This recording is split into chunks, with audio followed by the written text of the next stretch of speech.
Vamos a empezar ya la 15ª parte sobre las puertas dimensionales y empezaremos enlazando un poco con el tema sobre espiritismo y demás,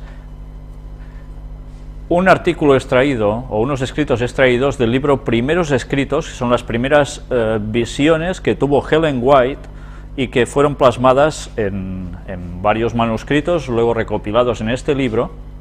Vamos a hablar leer lo que ella escribió sobre los golpes misteriosos que hemos estado hablando estos días atrás, pero que vamos a cerrar aquí el tema de este aspecto del espiritismo. El 24 de agosto de 1850 vi que los golpes misteriosos eran efectos del poder de Satanás. Algunos procedían directamente de él. Está hablando de los golpes en la casa de las hermanas Fox.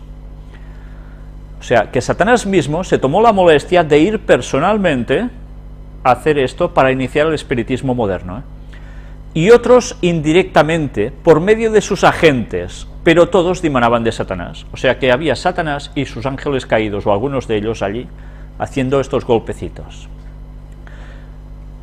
Eran su obra y la realizaba de distintos modos. Sin embargo, en las iglesias y en el mundo, había muchos tan sumidos en densas tinieblas que se imaginaban y sostenían que esos golpes misteriosos eran obra del poder de Dios. Dijo el ángel: ¿no consultará el pueblo a su Dios? ¿Consultará a los muertos por los vivos? ¿Han de ir los vivos a aprender de los muertos? Los muertos nada saben. En vez de acudir al Dios vivo, ¿recurriréis a los muertos? Se han apartado del Dios vivo para conversar con los muertos que nada saben. Y cita Isaías 8, 19 y 20. Vi que no tardaría en calificarse de blasfemia todo cuanto se dijera en contra de los golpes misteriosos, los cuales se irían extendiendo más y más, con incremento del poder de Satanás, y que algunos de sus adeptos tendrían poder para realizar milagros, hasta para hacer bajar fuego del cielo a la vista de los hombres. O sea que ya ves hasta qué punto va a llegar lo que empezó en esos momentos en la casa de los hermanos Fox. Vamos a ver espiritismo impresionante. Por eso la gente dejará de ser atea, porque vamos a ver grandes señales en los cielos. El fuego va a bajar de arriba del cielo, no saldrá de abajo la tierra. Se me mostró que por los golpes y el mesmerismo. ¿Qué es el mesmerismo? Si Dios quiere, si no es en esta próxima conferencia, será en la siguiente, vamos a tratar del tema del mesmerismo.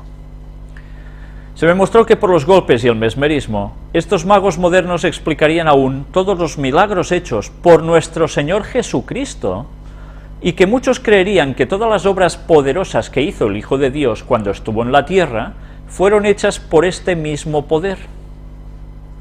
La nota dice: cuando esta visión fue dada, el espiritismo acababa de nacer y era de poca monta, había pocos médiums. Desde entonces se ha difundido por todo el mundo y sus adherentes se cuentan ahora por millones. En general ha sido costumbre de los espiritistas negar la Biblia y mofarse del cristianismo. Ciertos adeptos individuales, en diferentes ocasiones, lo han deplorado y han protestado contra ello, pero siempre fueron tan pocos que nadie les hizo caso. Ulteriormente, los espiritistas cambiaron sus métodos y muchos de ellos se llaman cristianos espiritualistas. Declaran, que no responde a su propósito ignorar la religión y afirman poseer la verdadera fe cristiana.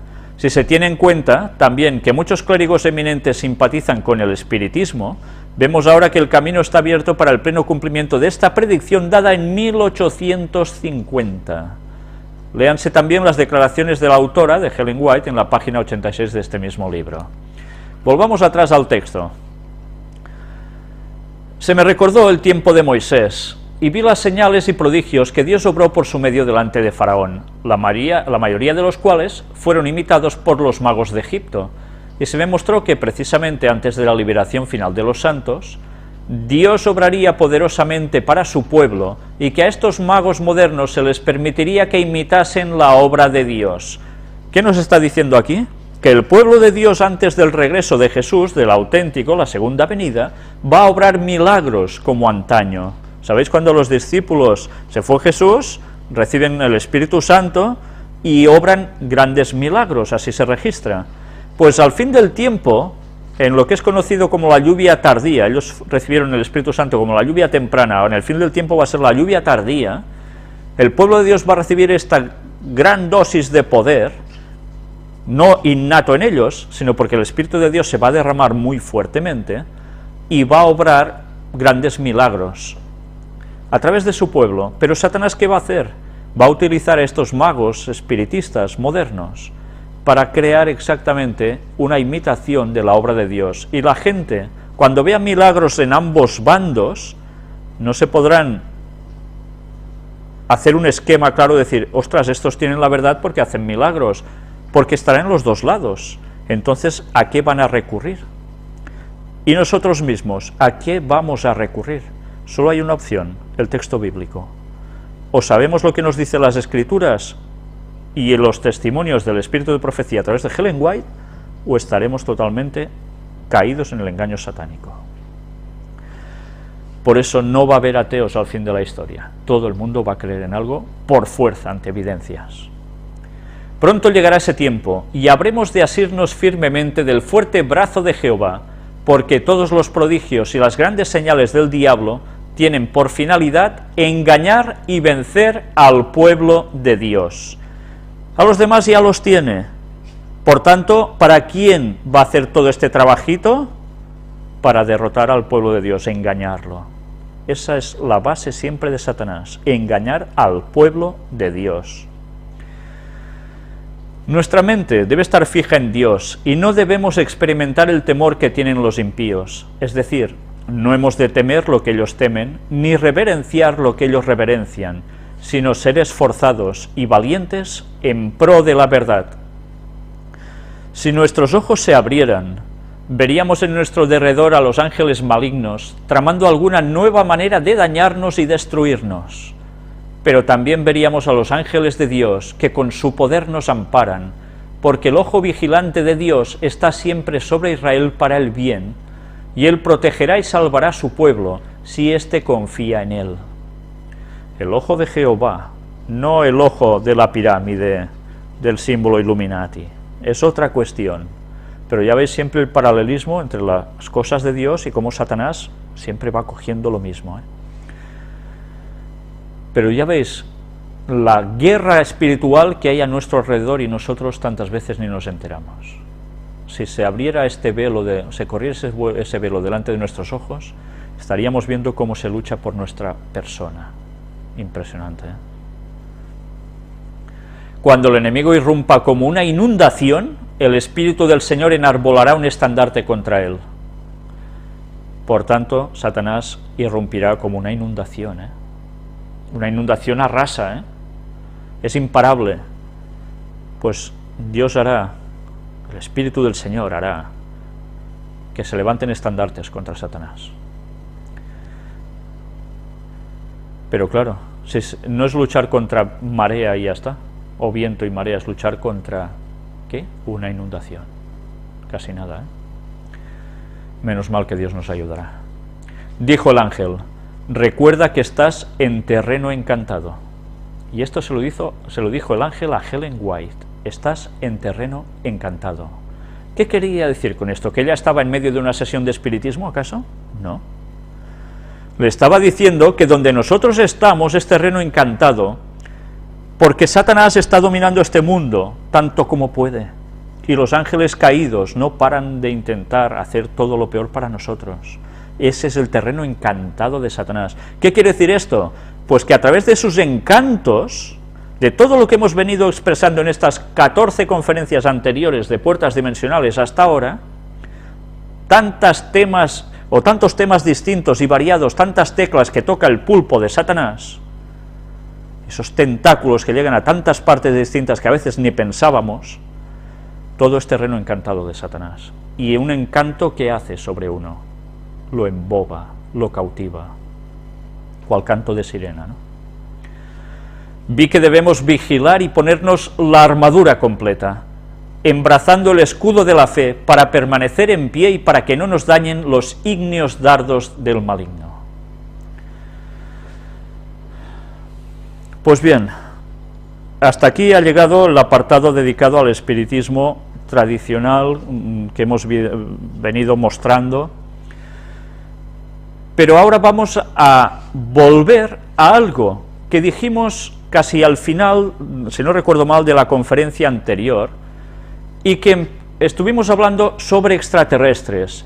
Leímos una cita de este libro, que hoy no vamos a leer todo lo que leímos la otra vez, sino un pequeño apartado extraído de aquí, del Conflicto de los Siglos, de Ellen White, que nos sirvió para base para algo esencial.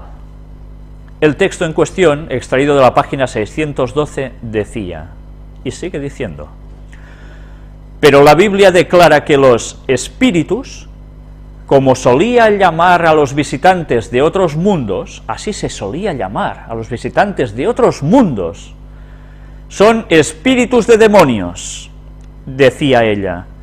Por tanto, se nos habla de que ya habían habido apariciones en la historia de este mundo, probablemente desde casi sus inicios, de espíritus de demonios que se hacían pasar por extraterrestres visitantes de otros mundos. Y esto lo escribió Ellen White en 1800 y pico. Y diréis, ¿y por qué haces tanta incidencia en esto? Pues porque luego vamos a hablar precisamente del engaño satánico que va totalmente vinculado a esto. Pero ved que aquí, nosotros no lo leímos la semana anterior, en la conferencia anterior, todos estos textos que ella cita, pues hoy los vamos a leer. Y veréis cómo somos tan tontos de tener una Biblia delante 40 años o más y no darnos cuenta de lo que ponen los textos. Vamos al primero de ellos. Números 25 del 1 al 3. Moraba Israel en Sittim, y el pueblo empezó a fornicar con las hijas de Moab, las cuales invitaban al pueblo a los sacrificios de sus dioses, y el pueblo comió y se inclinó a sus dioses. Así acudió el pueblo a Baal Peor, y el furor de Jehová se encendió contra Israel. Baal, ya sabéis, simbología de Satanás. Los pueblos de Moab adoraban precisamente a Satanás a través de Baal, pero atención a lo que nos dice el texto central que veis aquí en rojo. Estas mujeres invitaban al pueblo a los sacrificios de sus dioses, y el pueblo comió y se inclinó a sus dioses. ¿Quién eran esos dioses? Ellen White, ¿dónde nos encasilla este texto? En seres que habían venido de otros mundos, teóricamente. A estos adoraban. ¿Os dais cuenta? Tantos años leyendo la Biblia y no nos dábamos cuenta, y Ellen White ya nos lo había dicho en 1888. Pues estos seres ya habían estado en este planeta, manifestándose, los ángeles caídos, como gente de otros mundos. Salmo 106, 28 y 29, que también lo cita ella. Se unieron a sí mismo a Baal Peor y comieron los sacrificios de los muertos. Provocaron la ira de Dios con sus obras y se desarrolló la mortandad entre ellos. Comieron los sacrificios de los muertos. Mirad hasta qué punto se había llegado para adorar al sistema satánico. Y todo por gente que venía de otros mundos. Primera de Corintios 10, del 19 al 21. ¿Qué digo pues? ¿Que el ídolo es algo o que sea algo lo que se sacrifica a los ídolos? Nos dice el apóstol Pablo aquí. Antes digo que lo que los gentiles sacrifican, a los demonios los sacrifican, y no a Dios. Y no quiero que vosotros os hagáis partícipes con los demonios. No podéis beber la copa del Señor y la copa de los demonios. No podéis participar de la mesa del Señor y de la mesa de los demonios. ¿Y dónde lo encasilla Ellen White este texto de las palabras del apóstol Pablo refiriéndose a los demonios y a que los gentiles les sacrificaban a los demonios? A los seres que venían de otros mundos, teóricamente. Por tanto, ¿quiénes son esos seres de otros mundos? Esos marcianos extraterrestres, llamadles como queráis, que si grises, que si no sé qué les llaman ahora. Luego vamos a hablar sobre esto. Eran demonios. Y Apocalipsis 16, 13 y 14. Este texto suena porque ya hablamos de él hace un tiempo en esta serie de conferencias. y vi salir de la boca del dragón, y de la boca de la bestia, y de la boca del falso profeta, 3 espíritus inmundos a manera de ranas. Pues son espíritus de demonios que hacen señales y van a los reyes de la tierra en todo el mundo para reunirlos a la batalla de aquel gran día del Dios Todopoderoso. ¿Dónde encasilla Ellen White a estos demonios, a estos espíritus de ranas? En seres vivientes que vinieron de otros mundos, que esa era la creencia de la gente. Se estaba adorando a demonios. Y diréis, bueno, ¿y esto? ¿Por qué? ¿Por qué no nos hemos dado cuenta hasta ahora de que realmente estos seres extraterrestres que decían que aparecen por aquí en plan ovni y hacen lo que sea bueno o malo, resulta que son demonios? Y Ellen White nos lo estaba diciendo tantos años atrás. La Biblia nos lo estaba diciendo hace miles de años. Ahora entendéis por qué vamos a ver algo que os va a sorprender y vais a comprender por qué actualmente se hace tanta incidencia sobre los seres de otros mundos. Satanás está preparando una venida espectacular, asimilando ser extraterrestres, así se utilizan las palabras, y son demonios, para hacer algo impresionante al fin de los días. Pues precisamente, supongo que os suena, y a esto me refería, esta palabra, los Anunnakis. ¿Sabéis? Se hizo popular esta palabra por este señor, Zecharia Sitchin, que dice que lo extrajo de las tablillas sumerias. ¿Sabéis que la cultura sumeria es la cultura más antigua que se conoce teóricamente en la Tierra? Y allí se extrajeron una gran cantidad de tablillas en las cuales se narra toda una epopeya impresionante de Anunnakis, que resulta que eran, ¿el qué? Seres que venían de otro mundo y crearon al ser humano, y hicieron manipulaciones genéticas, no sé cuántas cosas más. Pues bien, resulta que este señor, Zecharia Sitchin, fue, es curioso, si veis dónde nació, y veis cuando se crió y dónde luego fue. Este señor fue arqueólogo, historiador e investigador, murió en el año 2010, no hace tanto. Fue autor de una serie de libros que promueven la teoría del astronauta antiguo, el supuesto origen extraterrestre de la humanidad, la cual atribuye la creación de la cultura sumeria a los Anunnaki o Nefilim, que proceden del planeta llamado Nibiru en el sistema solar.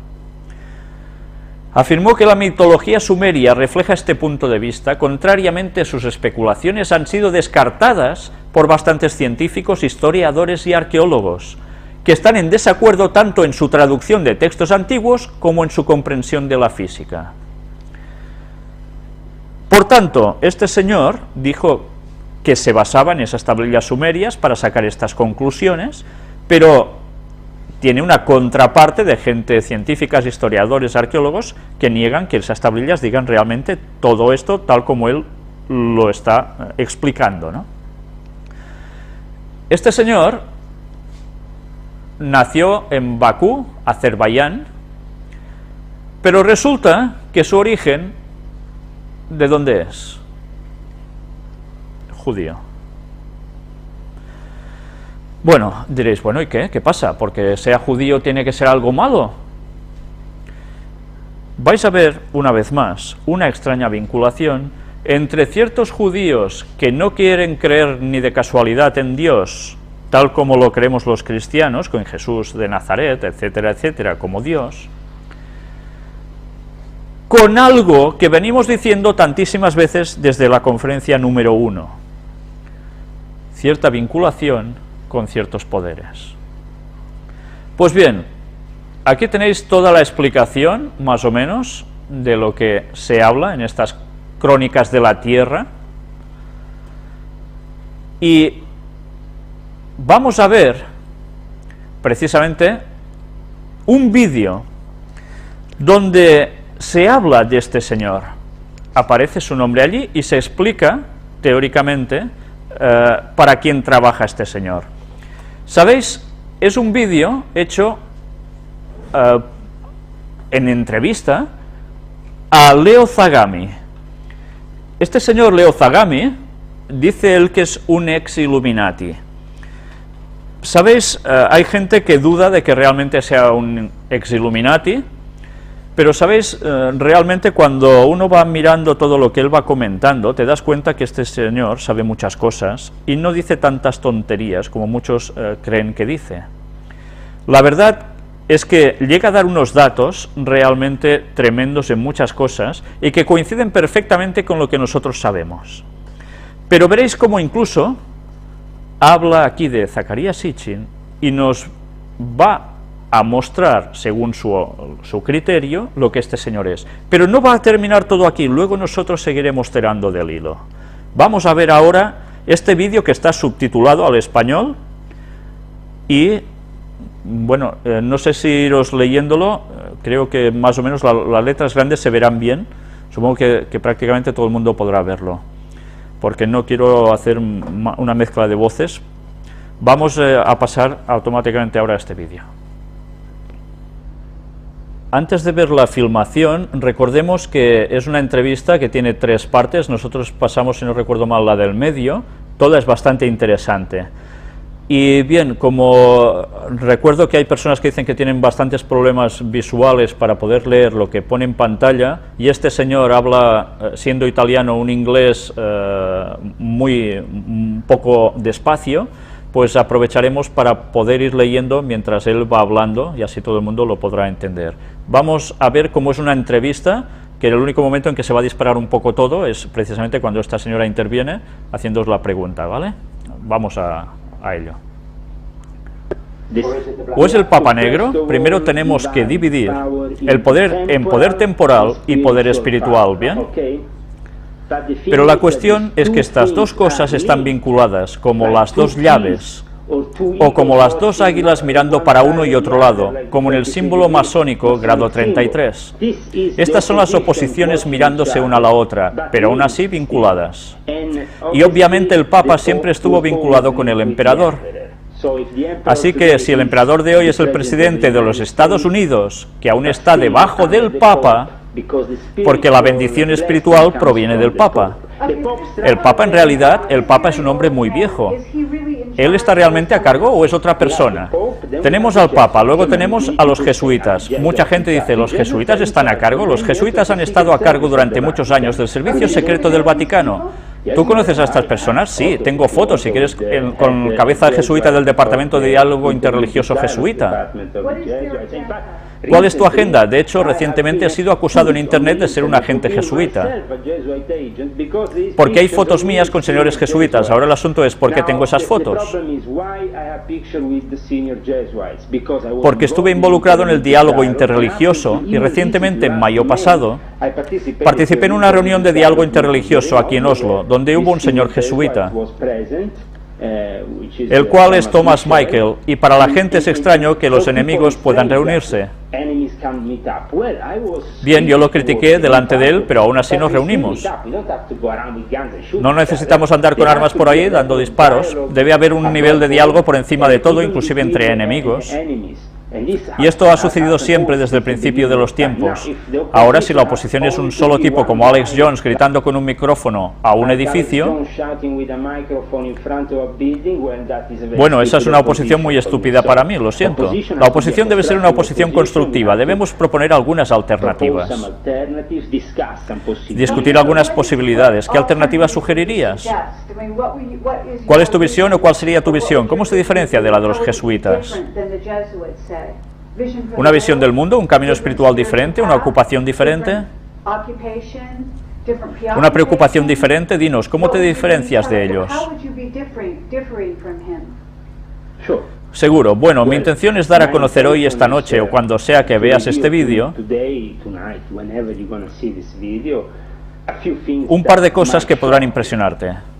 Como por ejemplo la revelación de que en el mismo Vaticano tenemos unos 40 cardenales que son musulmanes y que están practicando el Jewshan. el cual es un libro santo específico que los musulmanes utilizan con fines específicos, y se llama el Geushan al-Kabil.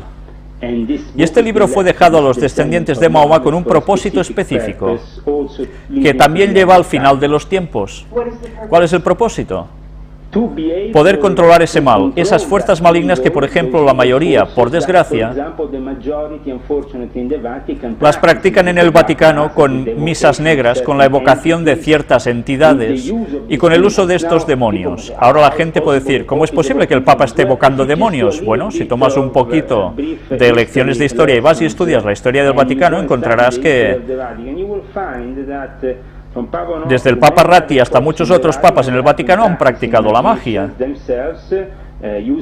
usando evocaciones, publicando también material sobre esas evocaciones. ¿A través de quién? La orden jesuita está a cargo de la parte esotérica del Vaticano. Esto ha ocurrido porque la orden esotérica es muy importante para el Vaticano, ya que incluye toda esa información secreta sobre las evocaciones y cómo deben hacerse. Así que desde la época de la Reforma el Vaticano no quiere profetas ni palabras fuera de control. Dijeron, bueno, podríamos darles independencia, pero mientras tanto tenemos el control jesuita en cualquier forma posible, también a través de estos vínculos, como las sociedades secretas, y luego la Rosacruz se corrompió y se convirtió a sí misma parte de la conspiración jesuita en el siglo XVII. ¿Estás familiarizado con el ISV? El ISV es la inteligencia secreta del Vaticano, supuestamente, que entró en vigor durante el periodo de la Segunda Guerra Mundial. El hecho de que aún siguen operando es un grupo menor de personas, comparado con los servicios secretos del Vaticano de los Caballeros de Malta. Los Caballeros de Malta son el principal servicio secreto del Vaticano. Ellos gozan de inmunidad diplomática, tienen soberanía internacional, tienen un gran maestro que tiene el juramento total de creer ser el verdadero defensor del Papa. Y dentro de esa membresía tienen al jefe de inteligencia del MI6, al jefe de la CIA, al jefe de la NSA. El secreto cósmico tope es para ellos lo más secreto de la sede del Vaticano. Cuando estás a cargo de la biblioteca del Vaticano y los responsables de esa biblioteca son los jesuitas, luego tienes a los Caballeros de Malta, así que básicamente, ¿qué es el ISV? El ISV era y sigue siendo, pero limitado en comparación a cómo se utilizó en el periodo de la Segunda Guerra Mundial, inmediatamente después de esta, que después tuvo que ser utilizado para proteger a los nazis que debían irse a lugares seguros, en manos americanas, en manos... Así que, ¿por qué proteger a los nazis? Proteger a los nazis, ya que los propios nazis en realidad nacieron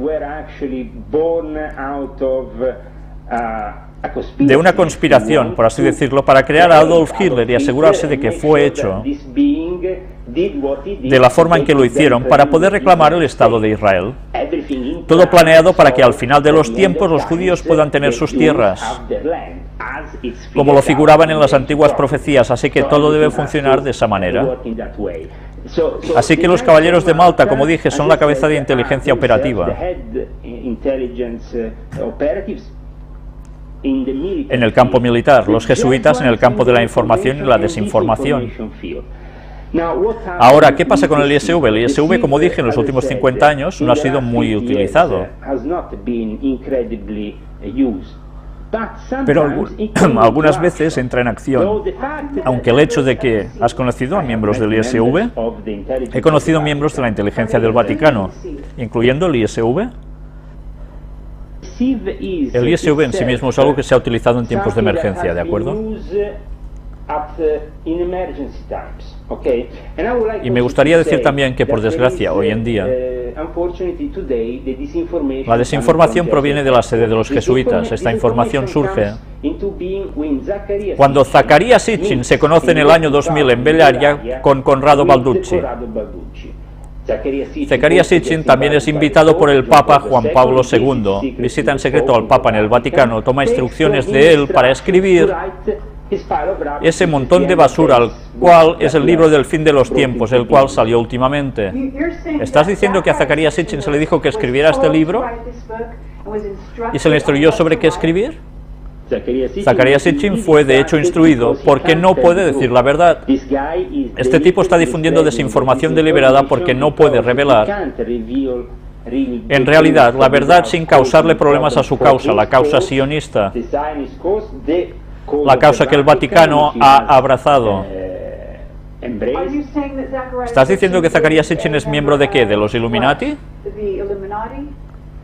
Absolutamente, Zecharia Sitchin es miembro del Nuevo Orden Mundial, utilizado para difundir desinformación deliberada. Digamos, solo quiero descifrar cómo pasó esto. A finales de 1990, en los medios alternativos, cierta información empezó a difundirse. Especialmente sobre estos seres Anunnaki, llámeles Nephilim o como quieras, ya sabes. Ahora, ¿qué son realmente? ¿Ellos de verdad quieren que sepas qué son? No, ellos quieren que creas lo que ellos quieren, ya sabes, la idea de que nos quieren transmitir es algo como una gran construcción de desinformación, no es la realidad. Si supieras en realidad que son estas entidades, ni siquiera las tocarías, simplemente te alejarías. ¿Estas entidades? Bien, dinos ahora, ¿cuál es la verdadera naturaleza de los Anunnaki? No, te lo diré en un segundo. Desde tu punto de vista, es interesante cómo los jesuitas difunden esta desinformación. Un jesuita contactado, un periodista italiano de la escena OVNI, difunde cierta cantidad de desinformación, incluyendo el hecho de que el ISV fue la gran inteligencia del Vaticano. ¿Con qué? Con 100 personas, un par de monjes benedictinos, un par de monjas, y el Vaticano posee millones de miembros de todo el mundo. Todos funcionan como su inteligencia desde el principio de los tiempos. Todos van a confesiones. El trabajo católico es parte del sistema de inteligencia del Vaticano. Así ha sido desde el principio de los tiempos. Así que ellos definitivamente no necesitan un solo aparato para hacer eso. Entonces, si vas y estudias la historia del ISV, puedes ver que es una base jesuita, que está lleno de jesuitas. Por lo tanto, y encima de todo, ¿quién está manejando los laboratorios astronómicos para el Vaticano? Los jesuitas. Por ejemplo, en el Monte Graham en Arizona, nadie se pregunta qué está pasando. Puedo decirles también lo que están haciendo. Bueno, dime. Así que esta desinformación se lleva a cabo y luego llega a la fuente apropiada. Y ellos pueden decir, oh, está bien, hay un material de archivo jesuita del planeta X. Otro montón, el mayor montón de basura de todos, solo podía salir de las mentes jesuitas. ¿Por qué? Porque los jesuitas son muy inteligentes. Ellos pueden adivinar cómo sacarle, perdón si digo malas palabras, la mierda fuera a cualquiera. Porque ellos en realidad son los maestros del engaño. He trabajado con ellos. Te mostraré algunas fotos después de estas personas, pero cómo trabajan. Entonces, ¿cuál es el motivo de esta desinformación? Tú quieres saber más acerca de las entidades. Ahora, ¿quién está difundiendo esto? ¿Y cómo? ¿Cómo crees que Zecharia Sitchin conoció a Corrado Balduzzi? ¿Quién es Corrado Balduzzi? Corrado Balduzzi no solo es el vocero oficial OVNI en el Vaticano. De hecho, eso es solo una fachada. ¿Quién es él? Es un demonólogo. El más grande exorcista del Vaticano, ¿cierto? Eso ya te pone a pensar, bien, hay una conexión entre el mito extraterrestre y la demonología.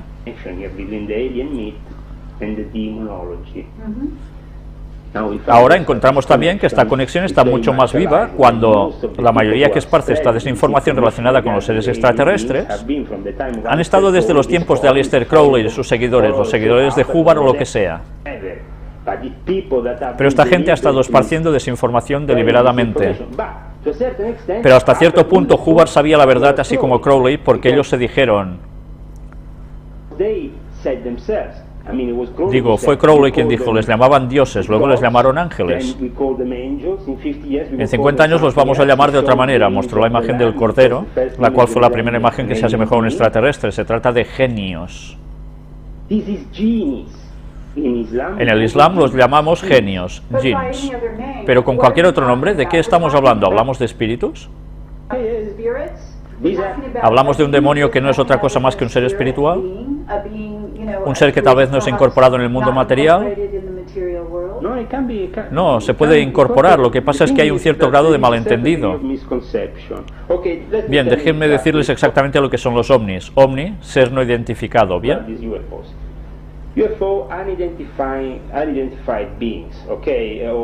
u objetos que vuelan alrededor, o bien son operaciones militares encubiertas, que no pueden ser reveladas, o son operaciones relacionadas con la evocación de genios, procedentes de otras dimensiones. Por lo tanto, una puerta interdimensional se crea y se abre. ¿Dónde se pueden abrir estas puertas interdimensionales? En ciertos espacios, en ciertos lugares. Es sabido que la Tierra Santa, desde la antigüedad, posee esa posibilidad. Por ejemplo, ese propósito, por ejemplo, en Irak, por ejemplo, no. Solo tienes que ir al Monte Graham y estudiar lo que los jesuitas están haciendo allí. Hay una guerra entre los indios nativos americanos y los jesuitas, desde que los jesuitas han tratado de construir ese observatorio. ¿Por qué pasa eso? Porque los indios usan esa montaña como tierra santa durante miles de años.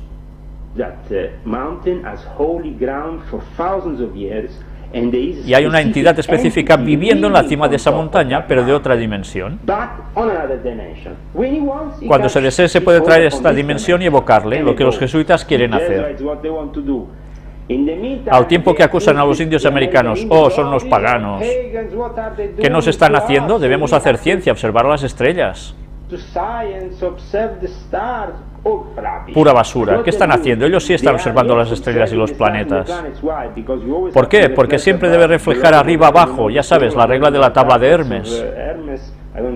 No tengo que ir directamente a lo que es la regla fundamental en la masonería, que es siempre reflejar lo que es arriba es abajo, pero es evocar estas entidades en un tiempo específico y debe ser cuidadosamente calculado. ¿Qué es la magia? La magia es el cálculo de las artes, con el cálculo peculiar alrededor de los símbolos, para evocar ciertas entidades y obtener de ellos, si deseas, ciertas gratificaciones.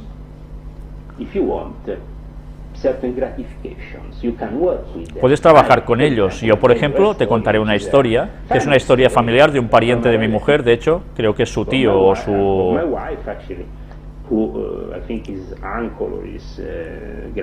abuelo o quien sea, que comenzó a trabajar con estas entidades, estos genios.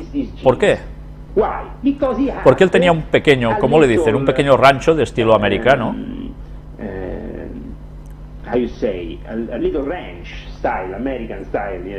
Le llaman rancho. ¿Cómo le llaman? Ya sabes. Un rancho, sí, donde tienen animales, tienes donde plantas cosas, así que él estaba solo, quería conseguir algunos trabajadores. El tipo era muy listo porque sabía ciertos códigos secretos del Corán que no se deben utilizar. Sabía cómo utilizarlo, sabía que al recitar ciertas plegarias en un continuo movimiento,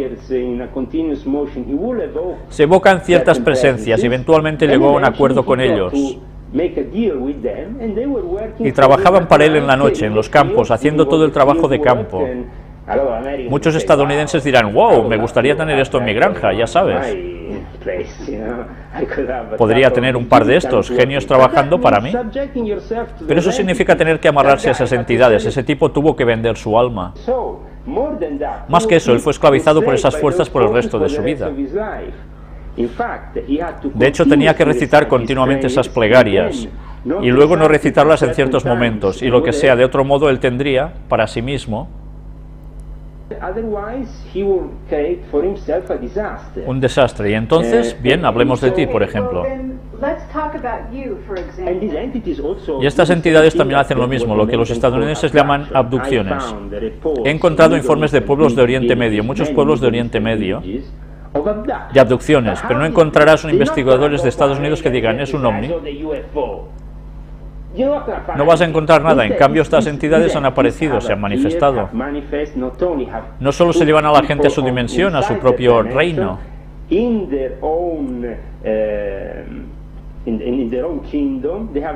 Ellos básicamente secuestran personas, a veces los golpean y luego los arrojan de nuevo a esta dimensión, y esto ocurre varias veces, pero se les llama jinn.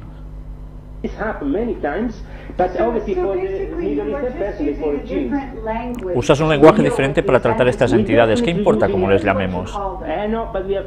Sí, pero tienes que ser específica aquí porque en el momento en que los llames ovnis, estás haciendo exactamente lo que el enemigo quiere que hagas. Cuando los llames extraterrestres, haces exactamente lo que el enemigo quiere. Bien, vamos a hablar sobre tus antecedentes. No, vamos a terminar lo del planeta X porque el planeta X es muy importante. Claro, queremos ir allá, pero me gustaría hablar primero de debes haber participado. Tú no has vendido tu alma, ¿eso es correcto? En cierto momento yo vendí mi alma, espero que Dios me conceda el perdón por lo que hice.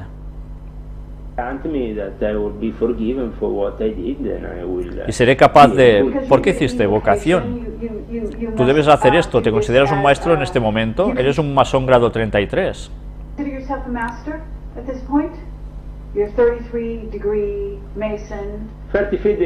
Grado 33 es un título honorífico al cual que no doy mucha importancia. En el año 1995 de la Memphis y Mizraim, que es un rito Illuminati de los masones, que es asimismo un cierto rito egipcio específico, yo le doy un poco más de importancia, porque hay mucho más conocimiento esotérico de vocación. Cierto, tú debes haber meditado y te debes haber preparado a ti mismo para tener la habilidad de hacer cierto tipo de magia tú mismo, ¿cierto? Fui preparado desde que era niño para entrar en una realidad muy diferente, probablemente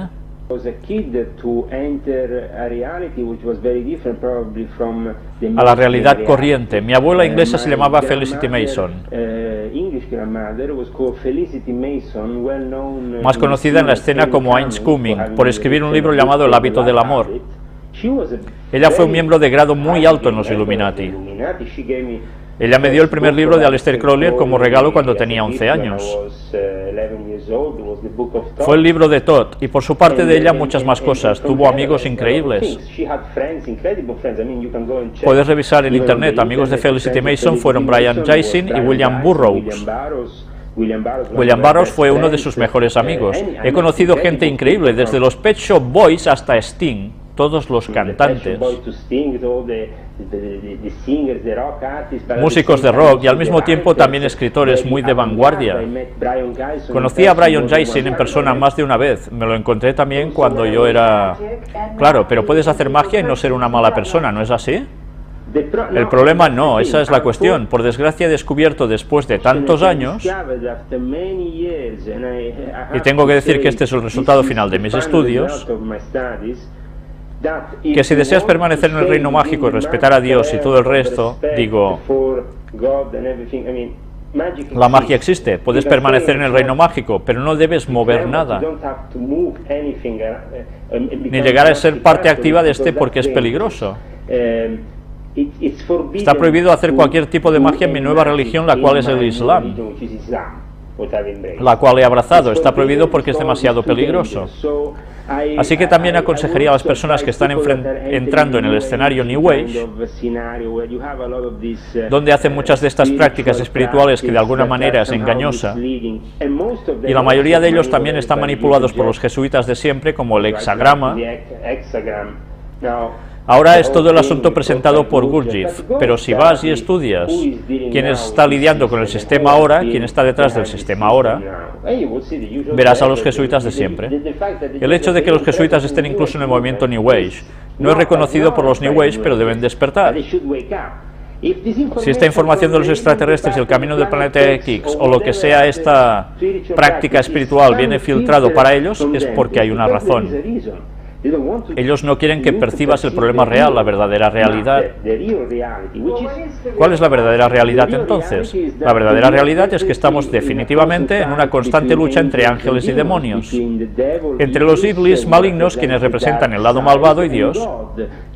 Ahora, si aceptamos que todo en la naturaleza a nuestro alrededor es en sí mismo parte de Dios,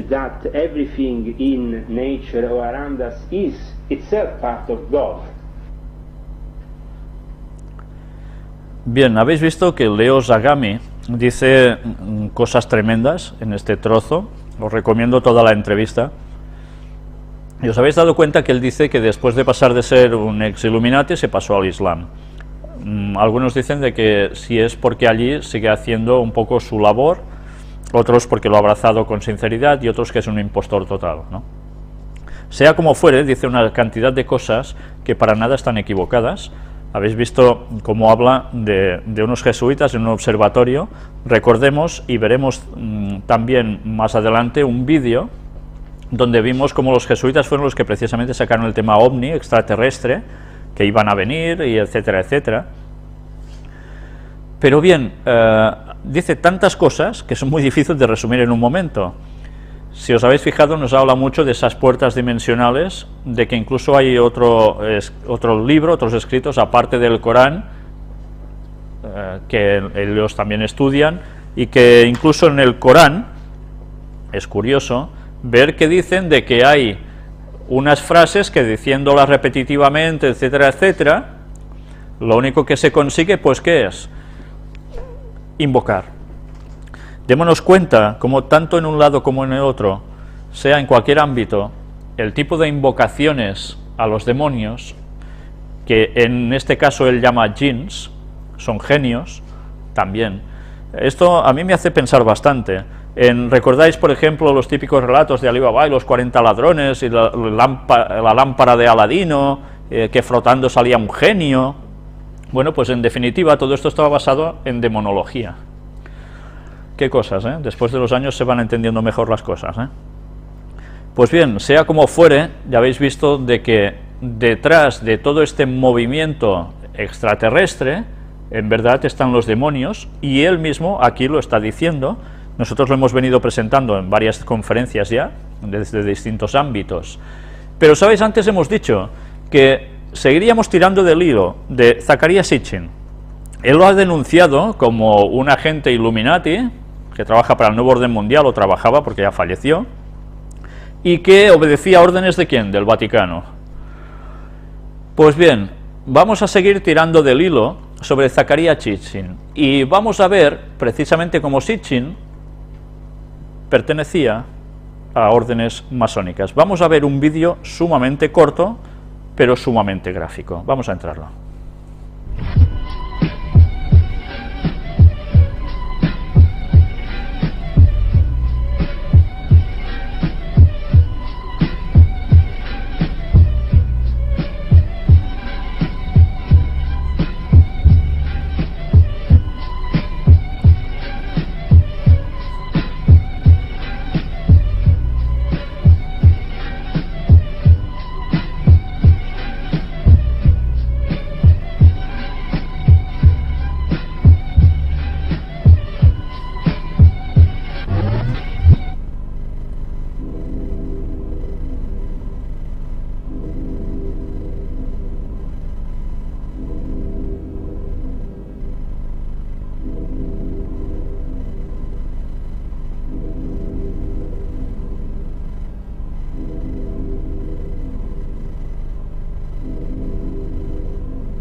Pues bien, ya habéis visto como Zecharia Sitchin, vestido de masón, participaba de un ritual, pues de eso, de masonería, un ritual masónico. Y ya veis, una vez más, qué extrañas vinculaciones entre masonería y Vaticano arriba de todo, ¿no? Y además, para llevar al mundo a esa falsa venida de cierto espíritu, precisamente nada que ver con Dios, sino diabólico a tope, el propio Satanás y sus ángeles caídos, preparando el mundo para un clímax final. Y el Vaticano, ya veremos más adelante, cómo está promocionando a través del tema de extraterrestres, al igual que lo está haciendo Hollywood, al igual que se está haciendo de tantos lugares distintos, mentalizando a la población para esos momentos. En fin, que ahora veremos también, extraído de una página masónica, cómo venden el libro de Zecharia Sitchin, El fin de los días, el retorno de los Anunnaki, y ya veis, por todo lo que aparece al lado, todo es una página de masonería, ¿no? En fin, ya sabemos a qué va vinculado todo, ¿verdad? Anunnakis, significado de esta palabra, aquellos del cielo que a la tierra vinieron, o aquellos que descendieron del cielo a la tierra.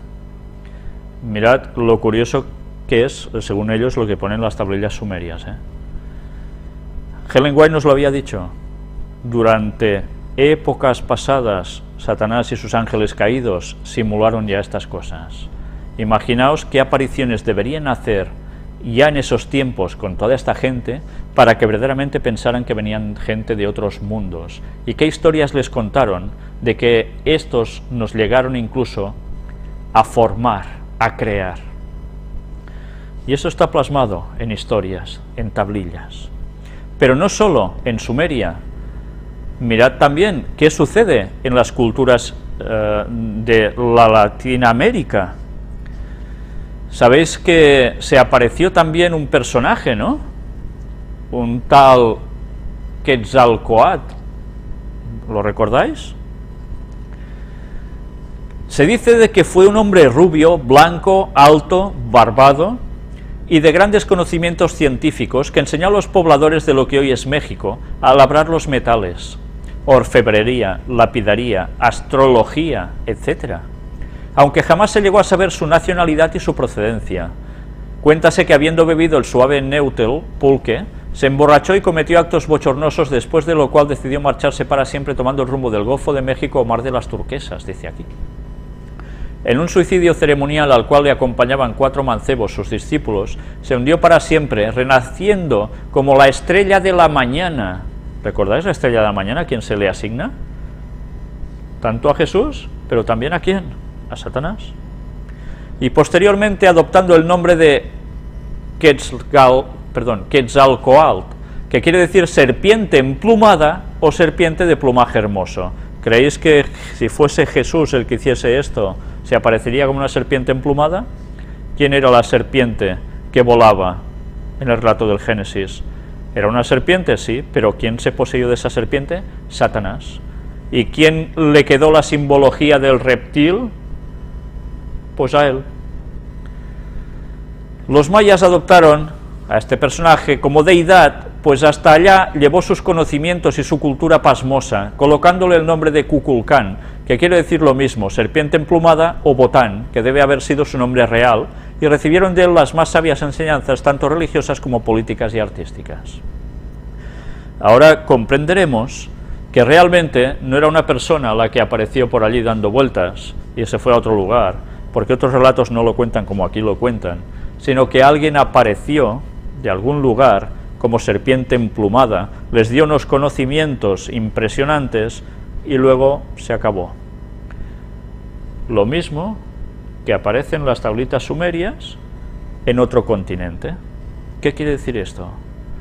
Pues que Satanás ha hecho más de una aparición a través de la historia, haciendo creer a la gente lo que le ha placido. Y luego, como hemos visto en los escritos de Ellen White, pasaban a ser dioses y se les sacrificaba a estos dioses, hasta criaturas.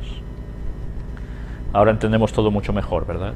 Se dice que los toltecas, naoas y mayas lo deificaron y colocaron su símbolo en todos los palacios, monumentos y templos de la zona maya y Mesoamérica, en donde aún puede verse en recuerdo y veneración de este sabio, que según la tradición mayense subió al panteón y se convirtió en la estrella Venus, que también es así identificado por los fantasiosos arqueólogos. La estrella Venus. Recordemos que precisamente se dice de que el trono de Satanás estaba en Venus, ¿no? Lo recordamos de anteriores conferencias, de cómo él procedía de allí, etcétera, etcétera. Pues bien, ya veis todo en verdad a qué responde. Casi nada, ¿eh? Las apariciones de Satanás a través de la historia. Y siempre haciéndose pasar por alguien que venía de muy, muy arriba. Vamos a ver más cosas sobre extraterrestres. Falling Skies, la última invasión extraterrestre, estrena segunda temporada. ¿Quién la produció? Steven Spielberg. ¿Os suena, no? De sobras que suena. Que ya hemos visto cómo estaba relacionado en todo lo que venimos diciendo. Curiosamente, de esta serie, que ya os podéis imaginar que va todo sobre estos fenómenos, vamos a ver una crítica de alguien que escribe al respecto sobre esta serie. Dice más o menos lo que le parece a la serie, pero llega un momento en que curiosamente dice este señor que escribe aquí: en ambas series Los guiones son malísimos, pero es que además en Falling Skies nos tratan de colar una serie de moralejas cristianas por un lado y sensibleras con niños, bastante aborrecibles la mayoría por otro, etcétera, etcétera. Ya no me importa el resto de lo que pone aquí porque yo la serie no la he visto, pero solo con las palabras de esta persona que escribe aquí me da a entender que además mezclan el tema extraterrestre con moralejas cristianas. Si esto es un guión mal hecho, será mal hecho por lo que harán, dirán y por la producción de la película, como quede bonita o fea, pero desde luego está muy bien trabajado, porque ha servido para ir mentalizando a la gente muy sutilmente, una vez más, de una conexión entre las dos cosas. Es tremendo. Y atención a esto: OVNI, misterioso objeto volador, aterrizó en Washington DC. Noticia del 17 de junio. Cientos de personas en Washington, Distrito Central, tuvieron el susto de su vida ayer por la noche cuando vieron un supuesto ovni que aterrizó en una carretera local. Rápidamente comenzaron a divulgarlo por internet sobre la nave extraterrestre que se encontraba en la avenida que llegaba al Capitolio cerca de College Park, ubicado en la parte trasera de un camión. ¿Cómo? Cientos de personas mandaban por Twitter imágenes del misterioso objeto junto con exclamaciones de preocupación y asombro. Sin embargo, la Policía Estatal de Maryland, curioso, Maryland, sede de los jesuitas, en Estados Unidos, reveló hoy, Tierra de María, reveló hoy que en realidad era un avión no tripulado militar que se trasladó de Virginia Occidental a la estación aérea naval de Patuxent River en el sur de Maryland. Jamie Cosgrove, un oficial de asuntos públicos para el programa de Marina de aviones de combate no tripulados, dijo que el avión no tripulado, un X-47B, sistema de combate aéreo no tripulado, hecha por Northrop Grumman, se había sometido a pruebas en la base aérea Edwards en California, de acuerdo con la WUSA. Es el primer vehículo no tripulado diseñado para despegar y aterrizar en un portaaviones. El avión es de 82 pies de largo, 32 pies de ancho y 14 pies de alto. Matt Fang, ingeniero jefe de pruebas NBC-4, aclaró que en los próximos meses usted puede esperar ver el X-47B volando sobre la base y el área circundante a lo largo de la bahía de Chesapeake. Sin embargo, la aclaración de la policía no fue suficiente para aliviar las preocupaciones de algunos residentes. ¿Por qué lo dejarían tan visibles la circunvalación del avión? Aquí tenéis instantáneas del aparatito en cuestión. Pues ya veis cómo está la situación, ¿no? Artefactos que dicen que son de tecnología humana. Pero una vez más, la psicosis ya generada. Y ya vimos cómo se crearon estos tipos de aparatos en su momento en esa cierta conferencia que dimos. Pues bien, recordemos algo sobre Steven Spielberg. Una película que le hizo subir en gran popularidad, Encuentros en la tercera fase, ¿la recordáis, no?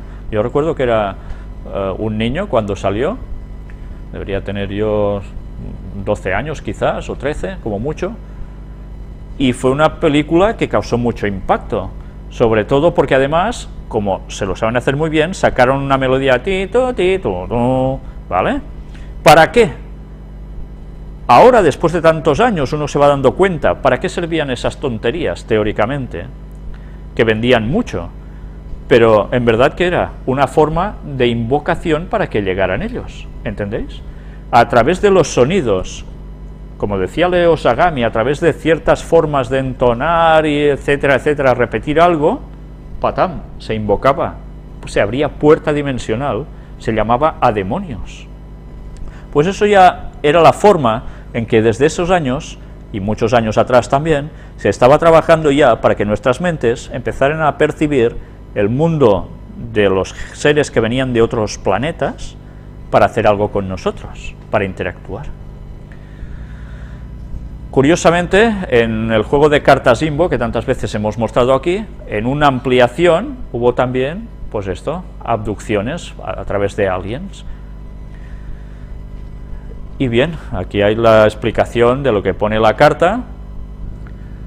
Aquí una fe de ratas que también aparece con esta carta. Pero bien, abducciones aparecen, no son bromas. Y ahora vamos a ver.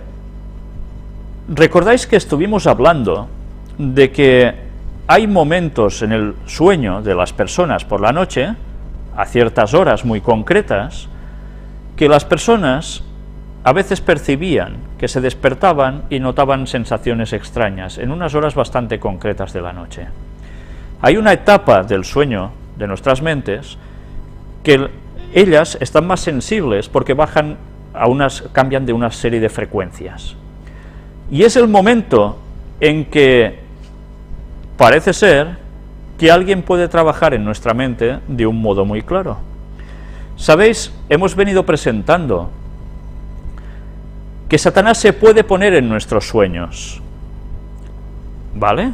No conoce lo que pensamos, pero puede saber, por todo lo que hacemos, nuestras miradas, etcétera, más o menos por dónde vamos. Pero lo curioso es que él dice, Ellen White, que puede entrar en nuestros sueños y puede llegar a hacernos ver cosas que realmente no son nada agradables.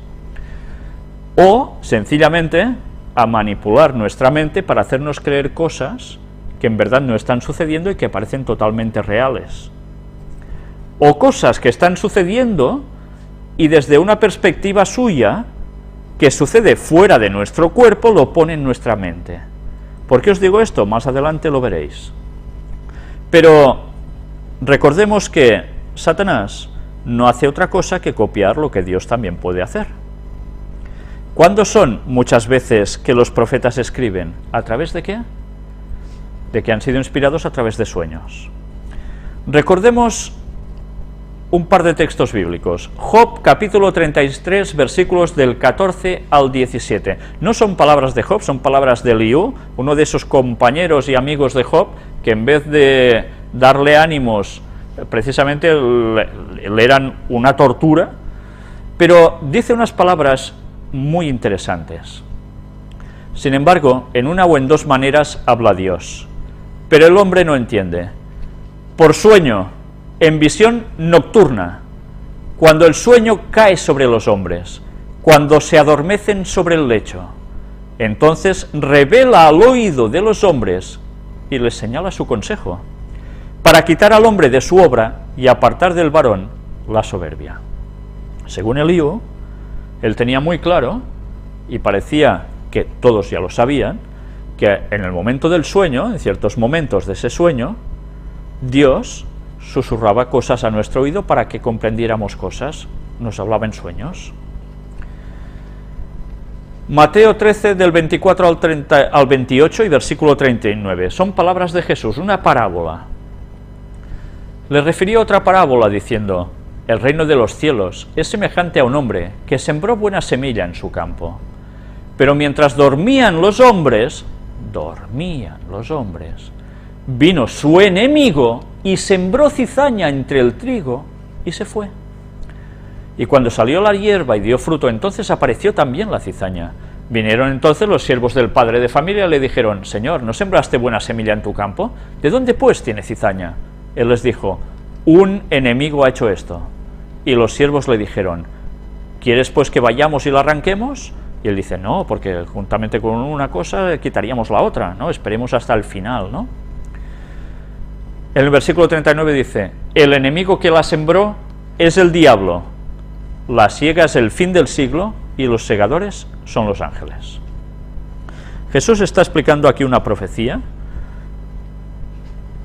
pero no solo una profecía del fin de los tiempos, sino que además está explicando unos acontecimientos muy campestres, muy típicos de la época suya, también de la nuestra, pero como la mayor parte vivimos en ciudades, esto ya casi no nos enteramos cómo funciona. Está explicando la situación de siembra, cosecha. El sembrador siembra cosa buena y el campo lo recibe, pero cuando se duerme, cuando los hombres están durmiendo, viene el enemigo que dice que es el diablo y siembra lo suyo malo. Fijaos cómo a veces las cosas tienen una aplicación espiritual tremenda, tal como Jesús describe, pero a veces recordemos también la literalidad de muchos de los textos, en la cual cosa ya estamos comprendiendo que durante la noche Satanás también aprovecha, cuando descansamos, a poner la cizaña en nuestras mentes, para apartarnos de los caminos de Dios. Todo esto, ¿por qué lo digo? Dentro de poco también lo veréis.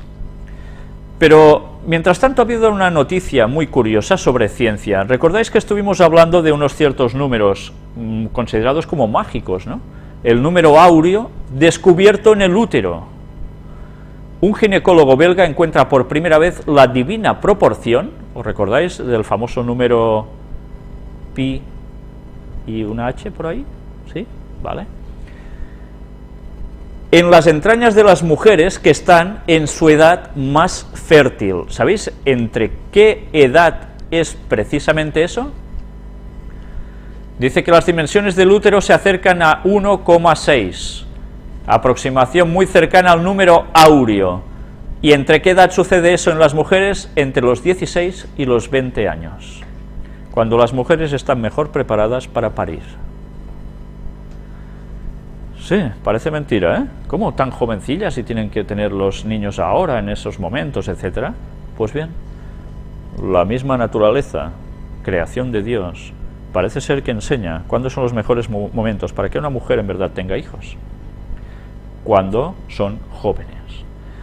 Ahora en nuestras culturas esto es casi una barbaridad, ¿no? Las cosas han cambiado tanto que las mujeres no tienen hijos hasta casi los 40, o cuando, bueno, lo van retrasando, ¿no? O no los tienen.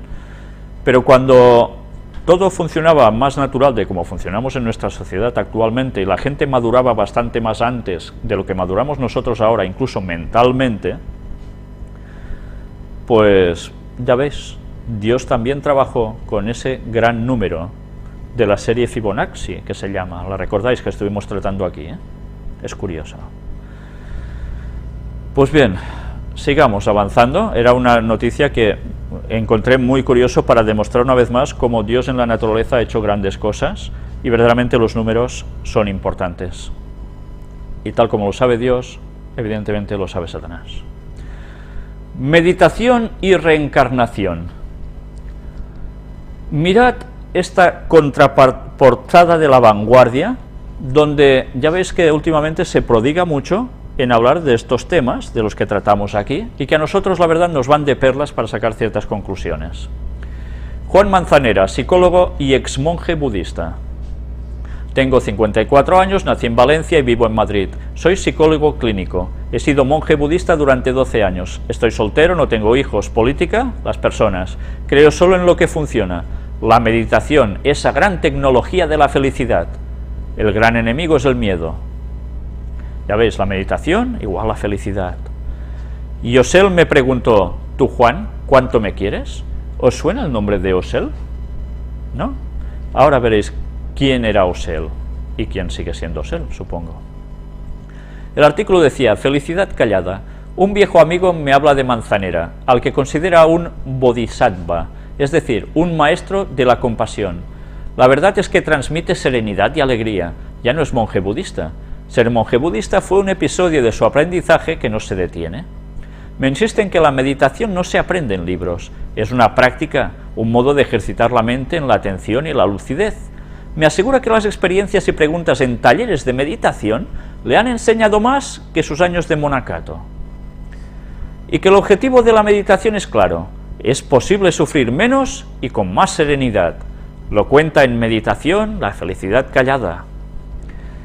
¿Desde cuándo medita? Desde que tenía 22 años, hacía 32 años. ¿Cuántas veces al día? Al levantarme, por la tarde, antes de acostarme. ¿Os recuerda algo esto? Mira, como Daniel oraba. Es curioso, ¿eh? Fijaos una vez más el paralelismo de las cosas de Satanás con las cosas de Dios. ¿Y para qué sirve? Para sentir dentro de mí un fondo en el que me siento seguro. ¿Seguro ante qué? Ante el miedo, el enemigo de la felicidad. ¿Miedo a qué? A no cumplimentar deseos, a estar solo, a ser rechazado, a no existir. Es verdad, eso da miedo. Y por eso inventamos religiones, ideologías, hermandades y clubs de fútbol. Bueno, ¿para sentirnos arropados? Sí. Pero meditar enseña que no hay de qué tener miedo. Descubres que en tu fondo esencial todo está en paz. Todo. Qué estupendo sentirse así, ¿no? Es la felicidad callada.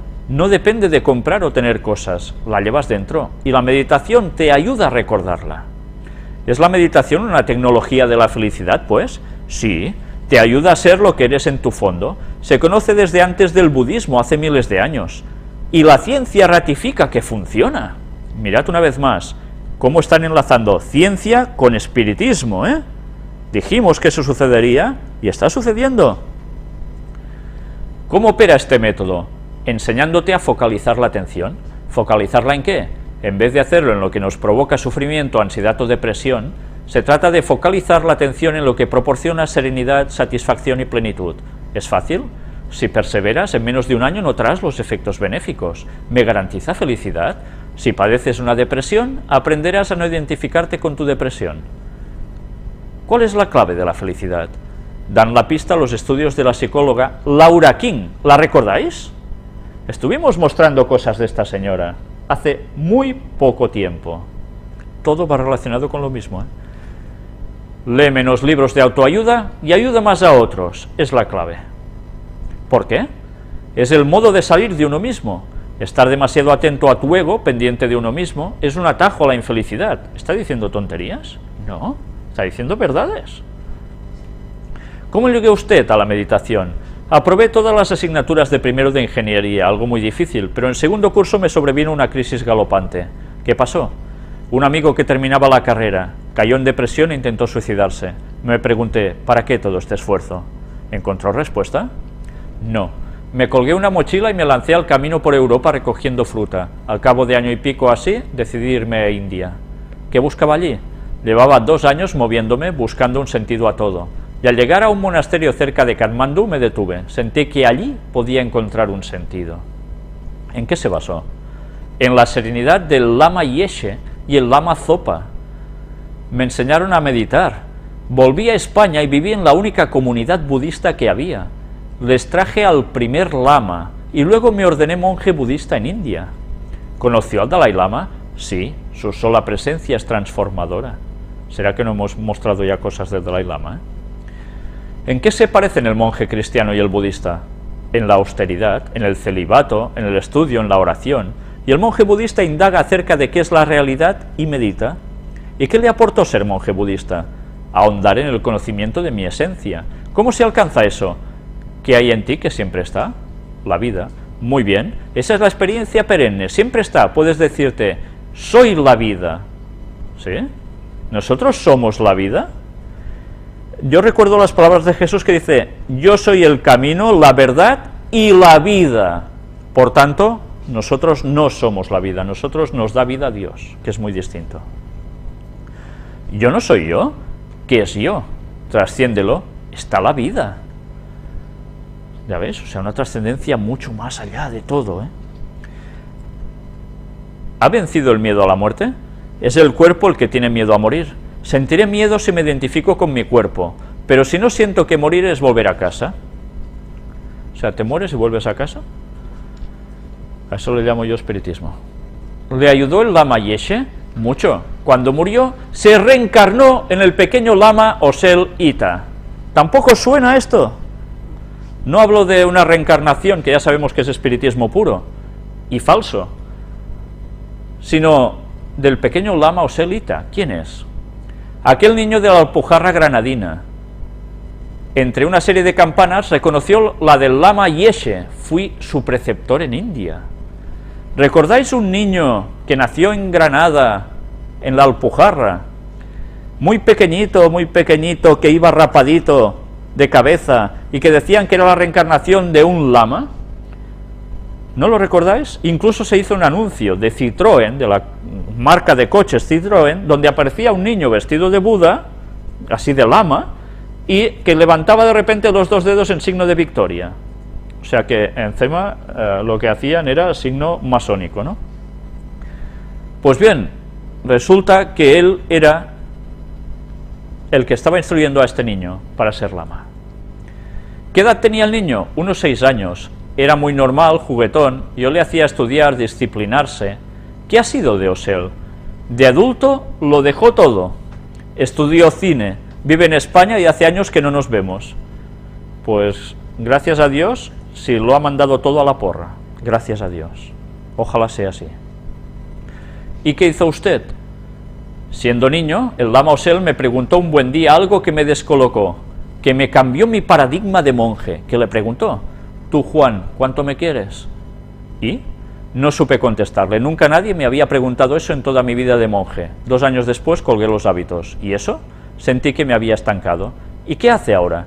Imparto talleres de meditación en España.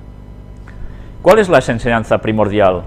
Que la felicidad es un estado mental y que vale la pena cultivarlo sin abdicar de una gratificante vida laboral, social, material. Explico que se trata de darse cuenta. ¿Darse cuenta de qué? Sin el de qué, darse cuenta. Solo ser consciente del instante presente, de la vida. Siempre envuelto en unas palabras muy poéticas, muy filosóficas, pero nos están colando el espiritismo hasta la médula. Impresionante, ¿verdad? Pues estos talleres que se están haciendo de meditación por tantos lados y por tantos países que están saliendo como setas, son una obra satánica perfecta para embaucar a las gentes en el terreno del espiritismo y ni darse cuenta. ¿Cuánta faena tenemos aún para decir, verdad? ¿Con cuánta gente? Y atención a esto, antes de morir verás, The Ring, La Señal. Era una película. Curiosamente, ya veis, el tipo de señal, ¿qué es? Un círculo. ¿Por qué? Porque en un círculo ya hemos visto todo lo que eso implica de puertas dimensionales, ¿no? Eso aparece en la película. Pues bien, cuando uno ve esto, ahora, sabiendo todo lo que ya se sabe, debemos decir, pues esta película la va a ver su tía, porque nosotros no debemos ver esas cosas. No entremos en el terreno de Satanás. Y esto es un artículo de 17 de julio de 2012, Más allá de la muerte. La verdad es que es un artículo un poco extenso y ya va tocando el hacer la terminación porque hoy no nos daría tiempo a leerlo todo. Solo os digo que trata de las famosas experiencias después de la muerte, o como dicen algunos, después de la vida, que hay más vida. ¿Todos recordáis las experiencias de tipo Moody? ¿Sabéis de qué es esto? Un señor que estuvo escribiendo sobre experiencias que llaman cercanas a la muerte y que cuando esas personas se mueren automáticamente, luego al cabo de un rato vuelven a surgir a la vida, pero cuentan que mientras tanto les sucede algo, que pasan por un túnel, una luz, etcétera, etcétera, ¿verdad? Pues sabiendo lo que sabemos, vamos a leer ese escrito para sacar una serie de conclusiones que nos pondrán una vez más en sintonía, viendo la labor que Satanás está haciendo, y verdaderamente pone los pelos de punta ver cómo Satanás se está ganando miles de personas a través de un cierto acontecimiento. Pero bien, eso será en su momento, si Dios quiere, en la próxima conferencia. Que Dios nos ayude a no caer en estas artimañas de Satanás.